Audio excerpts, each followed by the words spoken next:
कुछ किस्से कुछ कहानियों में कहानी आप सुन रहे हैं हरदर्शन सहगल जी द्वारा लिखी गई छोटे कदम लंबी राहें। इसका भाग 10वां लेकर मैं शिखा हाजिर हूं। मुठभेड़। थोड़ा और आगे बढ़ने पर एक चौराहा पड़ता था। चारों ओर बहुत भीड़ थी। पारस ने साइकिल धीमी कर दी। चौराहे के एक कोने में पान की दुकान थी। वहां पर राम निगम और उसके 4-5 मित्र खड़े पान चबा रहे थे। उन्होंने पारस को देख लिया और रुकने के लिए कहा, कहो पारस, कैसे हो? राम निगम ने स्वर को बहुत सहज बनाकर पूछा। ठीक हूं, आप सुनाइए। देख ही तो रहे हो, हम लोग तो खूब मजे में हैं। दूसरे लड़के ने कहा। पान खाओगे? राम ने पूछा। नहीं, अब खाने का समय हो चला है, तो मैं चलता हूं। इस वक्त कहां से लौट रहे हैं जनाब? दूसरे लड़के ने पारस को घूरते हुए पूछा। लगता है यादव सर से मिलकर आ रहे हैं। पारस ने कोई उत्तर नहीं दिया। तीसरे लड़के ने पहले लड़के की ओर देखते हुए कहा, सुना है इसका नाम स्कूल से कट गया है। अच्छा? पहले ने जानकर आश्चर्य प्रकट करते हुए कहा। फिर राम निगम की ओर देखते हुए कहा, निगम साहब, आप इनका नाम फिर से स्कूल में लिखवा देना। अरे ये कौन सा मुश्किल काम है हमारे निगम भैया के लिए, एक बार पारस खुद कहे तो सही। चौथे ने कहा। अच्छा, अब मैं चलता हूं। कहकर पारस ने पेडल पर पैर रखा और गद्दी पर बैठ गया। पीछे से उसे जोर जोर से हंसने की आवाजें सुनाई देती रही। जैसे ही पारस अपनी गली में घुसा, उसके सामने माया रानी आ खड़ी हुई। धीरे से पूछने लगी, पारस भैया, इतनी देर से कहां चले गए थे? कहो बहन, ठीक तो हो? कुछ घबराई हुई लग रही हो। फिर से कहीं वही लोग तो नहीं आ गए तंग करने के लिए? पारस ने माथे का पसीना पोंछते हुए कहा। नहीं नहीं, एक सिपाही आया था। फिर से सिपाही? पारस चौंका। नहीं पारस भैया, वह सिपाही नहीं, मिलिट्री का एक सिपाही था, वही जो एक बार पहले आया था। घर पर ताला देखकर बहुत देर तक इधर उधर घूमकर इंतजार करता रहा। बहुत देर हो गई थी। तब मेरे पूछने पर उन्होंने बताया कि फिर से आपके पापा की तबीयत खराब हो गई है, लेकिन घबराने की बात नहीं। इसलिए उन्होंने तार नहीं भेजा कि बच्चा है, डर ना जाए। परसों वह वापस जाएगा, आप बेशक उनके साथ चले जाना। पारस सोच में पड़ गया। पारस भैया, सिपाही कह रहा था कि अब वे संभल गए हैं।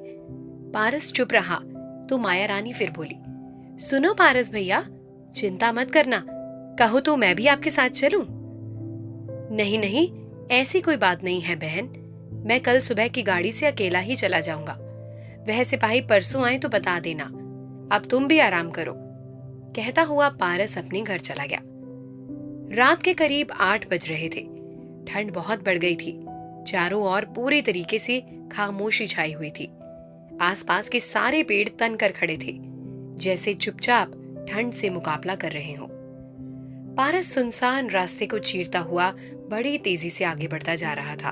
उसने पीली धारियों वाला स्वेटर पहन रखा था। ऊपर जिप वाली बादामी जैकेट कसी हुई थी। हाथ में एक ब्रीफकेस झूल रहा था, जो हवा के झोंकों से टकरा टकरा कर साए साए की आवाज कर उठता। कभी कभी कोई पत्थर पारस के जूतों से टकरा जाता, ढलान की ओर लुढ़कता हुआ एक अजीब सी गूंज पैदा करता, और फिर खामोशी छा जाती। कुछ और आगे बढ़ने पर पारस एक मकान के आगे रुक गया। दरवाजे पर धीरे से दस्तक दी। एक लड़के ने बड़ी फुर्ती से मगर बिना अधिक आवाज किए दरवाजा खोल दिया और एक तरफ हटकर खड़ा हो गया। पारस बहुत ही उतावली में था। दरवाजा किसने खोला इस बात की तरफ वह ध्यान ही नहीं दे पाया। सीधा पापा की चारपाई के पास जाकर खड़ा हो गया। कुछ घबराए हुए स्वर में पूछा, आपको फिर से क्या हो गया पापा? पापा धीरे से मुस्कुराए, प्यार से पारस के सिर पर हाथ फेरा, उसे तसल्ली दी। कुछ भी तो नहीं मेरे बच्चे, पहले अपने दोस्तों से तो मिल लो, इनके रहते हमें कोई मुश्किल ही नहीं रही। पारस ने देखा नेकीराम और केवल नजदीक मूड़ों पर बैठे हैं। पारस लपक कर उधर ही बढ़ गया। माफ करना मेरे अच्छे दोस्तों, मैं जल्दी में ठीक से देख भी नहीं पाया। पारस ने उन दोनों से कसकर हाथ मिलाया और गले लगकर मिला। दोनों ने पारस के कंधे थपथपाए। चिंता मत करो, सब कुछ ठीक है। पापा फिर से बोल उठे, हाँ, यही तो मैंने तुम्हारी मम्मी से कहा था कि ऐसी छोटी छोटी बातों के लिए तुम्हें परेशान ना करे। पारस अब मम्मी के पांव छू रहा था। मम्मी पापा की बात का उत्तर दे रही थी। ये कोई छोटी मोटी बात थी क्या? एक अजीब तरह का झटका लगा था। मैं तो बुरे तरीके से घबरा गई थी। मम्मी ने पारस को छाती से लगा लिया। तुम्हारे इन्हीं सभी मित्रों ने हमें बचा लिया। अपने सारे काम छोड़कर देहरादून भागे गए। जो जो इंजेक्शन कैप्सूल कंपाउंडर बाबू ने बताए थे लेकर आ गए। साथ में एक बड़े डॉक्टर साहब को भी लिवा लाए। इसके बाद ही इन्होंने कुछ चैन लिया, मगर चैन कहाँ, तब से बारी बारी से यहाँ ड्यूटी दे रहे हैं। पापा ने कहा, सो तो है ही, अब और बातें फिर कर लेना। पहले इन सब के लिए चाय नाश्ते का बंदोबस्त करो और फिर इन्हें आराम करने दो। बहुत बहुत परेशानी उठाई इन बच्चों ने। हाँ, पारस ने तो खाना भी नहीं खाया होगा। पारस ने कहा, मैंने रास्ते में खाना खा लिया था। फिर पारस और उसके मित्र घुल मिलकर बातें करने लगे। थोड़ी देर में मम्मी चाय नाश्ता ले आई। वे सब खाते पीते रहे। नेकीराम और केवल से पारस अपने दूसरे साथियों का हालचाल पूछता रहा। इन्हीं सब बातों में बहुत सारा समय निकल गया। अच्छा पारस भैया, अब आप आराम करो, हम लोग कल मिलेंगे, कहते हुए नेकीराम और केवल चले गए। नेकीराम और केवल के जाने के बाद मम्मी ने पारस को बताया, तुम्हारे यहाँ से चले जाने के बाद नेकीराम, केवल, संतू और तुम्हारे कुछ और मित्र बारी बारी से हर रोज तुम्हारे पापा का हाल जानने आते रहते। कोई खास काम तो होता नहीं था।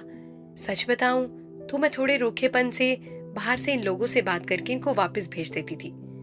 उस दिन अचानक तुम्हारे पापा की तबीयत ज्यादा बिगड़ गई तो यही सब एक दूसरे से बढ़ चढ़ कर मेरे काम आए। अब मैं समझ गई हूँ कि अमीर लोगों से यही लोग कहीं अच्छे हैं। इनके जीवन में जरा भी बनावटीपन नहीं है। ठीक बात है, ये किसी को भी मुसीबत में नहीं देख सकते, पापा ने कहा। बातें करते करते सभी सो गए। दूसरे दिन पारस डॉक्टर साहब से मिला। डॉक्टर साहब ने बताया, हम दोनों डॉक्टरों ने मिलकर अच्छे तरीके से तुम्हारे पापा की जांच की है। अब वह पूरी तरीके से ठीक है। उस दिन वाली घटना तो सिर्फ बदहजमी के कारण हुई थी। मैं बाहर था, मेरे ना मिलने से कंपाउंडर भी पसोपेश में पड़ गया। सभी घबरा गए और तुम्हारे साथियों को देहरादून भेज दिया दूसरा डॉक्टर बुलाने। अब अच्छा यही है कि तुम इन्हें वापस अपने शहर ले जाओ। वहां अच्छे और बड़े डॉक्टर तो हैं ही। महीने 2 महीने के बाद दिखलाते रहना। पारस डॉक्टर साहब का धन्यवाद करने के बाद लौट आया। फिर अपने मित्रों से मिला, उनका भी धन्यवाद किया। उन्हें भी कभी शहर आने को कहा। तब पूरी तैयारी करके मम्मी पापा को लेकर दूसरे दिन सुबह की बस से वो रवाना हो गया। तो दोस्तों, ये था इस कहानी का भाग 10वां। ये कहानी इसी तरीके से जारी रहेगी। अगर आपको ये कहानी अच्छी लग रही है तो हमें कमेंट्स में जरूर बताइए और हमारे चैनल को सब्सक्राइब भी कीजिए।